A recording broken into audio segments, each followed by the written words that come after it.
Ben ritrovati amici, anche oggi vi raccontiamo la chiesa di Sant'Afra in Sant'Eufemia.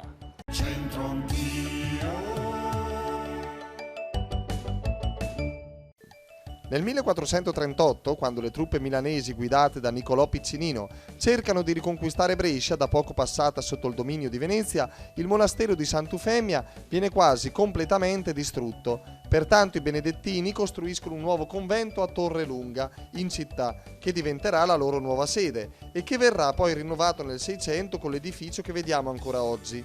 Dato che in questo luogo era già presente il culto di Sant'Afra, la chiesa venne dedicata a questa santa. Però per distinguerla dall'altra chiesa di Sant'Afra, che esisteva all'epoca in città, venne ribattezzata Sant'Afra in Sant'Eufemia.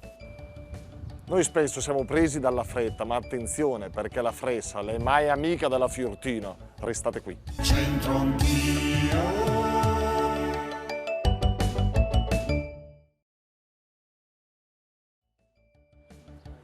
Allora, si dice o non si dice che la fressa non è mai amica della Fiortina? Oggi a Centro Anch'io si dice, per forza. La fressa sarà i solci. La fressa? La fressa cos'è? Ma tu non sei brescianissimo? No, io sono... No, vabbè, sì, sono bresciano. No. Cremonese? No. Bresciano. Ah, bresciano. Sì, un po'... Sì, sono bresciano. La fressa non è mai amica della Fiortina. Dai, la fressa cos'è? La fressa? La fressa è la fretta. La fretta, non è mai amica della Fiortina, ovvero? Porta sfortuna, logica conseguenza. Non andiamo ad aso. La fressa non è mai amica della Fiortina. Tu sei una che fa le cose di fretta o con calma? Dipende da cosa. Che cosa fai di fretta e che cosa fai con calma? Studio di fretta. Però non poco. No. Bene. Diciamo a volte. E con calma invece? Molli fidanzati. Anche. No, forse anche quelli di fretta.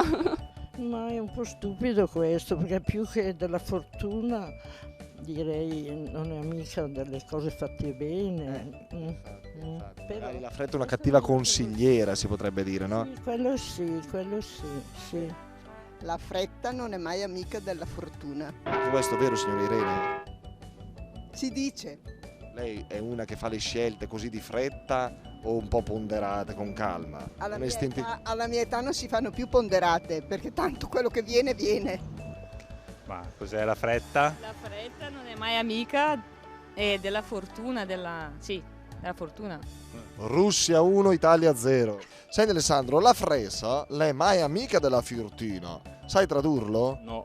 Non sai nulla di dialetto? No, non so niente di dialetto, solo dialetto bresciano. Però se uno ti dice ta che denade fressa, devi andare? Di fressa. Di fretta. Mi sembra un tipo che vai di fretta tu. Ciao, grazie. Grazie. Signor, lei come si chiama? Iose. Iosa, la signora Iosa ha insegnato tantissimi anni, ha insegnato alla Ricci ha insegnato l'italiano, ma anche il dialetto. Prima ero maestra unica, poi ovviamente italiano. Sì. Quindi chissà, magari qualche suo ex alunno lo starà vedendo in questo momento, eh? Quanti ne ha visti passare nella sua aula? Tanti, non saprei quanti. Allora, la fressa non è mai amica della Fiortina, che significa? La fressa non è mai amica della Fiortina. Questo qua è un po'... non bisogna avere fretta, bisogna fare le cose con calma, no. Questo non lo conosco bene. Vabbè, comunque la traduzione è quella. Sì. Sì, la fretta non è mai amica della fortuna, perché praticamente se hai fretta di volere la fortuna rimani sempre un po' bloccato. Diciamo. Sì. Perché io cerco sempre di fantasticare un po', così resto fuori dai problemi, capito? Bravo Mauro, forse è la scelta giusta. Così, però purtroppo abbiamo questa, come si dice, questo modo di vedere le cose sempre in positivo, in modo che almeno ci va bene, insomma. Tante cose belle, allora auguri Mauro. Anche a te, ciao. La fretta non è mai amica della fortuna. No, insomma, vero? Vero. Voi avete fatto le cose con calma. Sì, molta calma. Infatti siete fortunati. Sì. Allora, spieghiamo anche il proverbio di oggi. La fressa non è mai amica della Fiortina, la fretta non è mai amica della fortuna. Le decisioni più importanti vanno prese con tranquillità, con serenità e dopo aver ponderato bene tutto quanto. Grazie amici per essere stati in nostra compagnia, alla prossima.